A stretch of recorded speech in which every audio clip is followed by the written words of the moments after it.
সন্ত্ৰস্ত নহয়। এনেহলে ইন্দ্ৰ আদি দেবতাগণক ধৰি আনি যজ্ঞ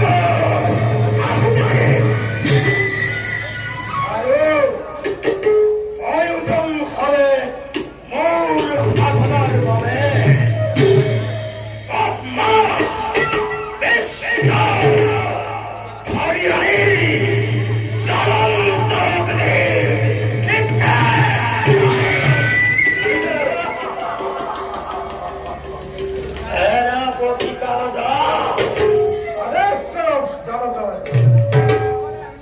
আজি পূজাৰ সামগ্ৰী হিচাপে কিমান জন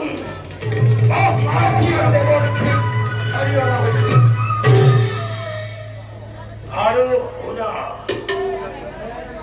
আজি মোৰ পদী তৰোৱা এনেদৰে তীক্ষ্ণ কৰি ৰাখিব লাগে। প্ৰয়োজন হলে নিজৰ শিৰচ্ছেদ কৰাৰ পিছত আপুনি কাৰ সফলতাৰ বাবে এই সত্যপূৰ্ণ মহাৰাজ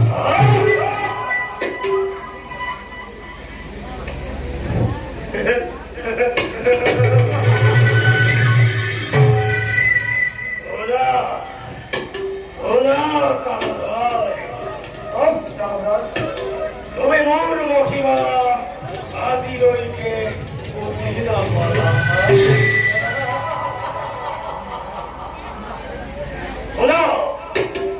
মোৰ এই তিনিটা হিৰৰ যিকোনো দুটা হিৰ কাটি দিলেও কিন্তু মোৰ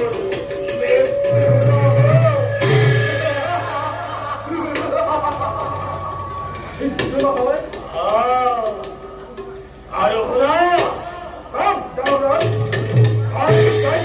কৰাৰ সময়ত ৰাজ্যত যাতে কোনো অশান্তিয়ে দেখা দিব নোৱাৰে আৰু সম্পূৰ্ণ মই তোমাৰ ওপৰত এটা কথা মনত ৰাখিবা কালজয়, ৰাজ্যত বাহিৰৰ শত্ৰু আক্ৰমণত গৈ ভিতৰৰ অশান্তিয়েহে ৰাজশক্তি দুৰ্বল কৰে আৰু সেই অশান্তি দূৰ কৰিবৰ কাৰণে তুমি অবিৰতভাৱে চেষ্টা কৰি থাকা। কালজয়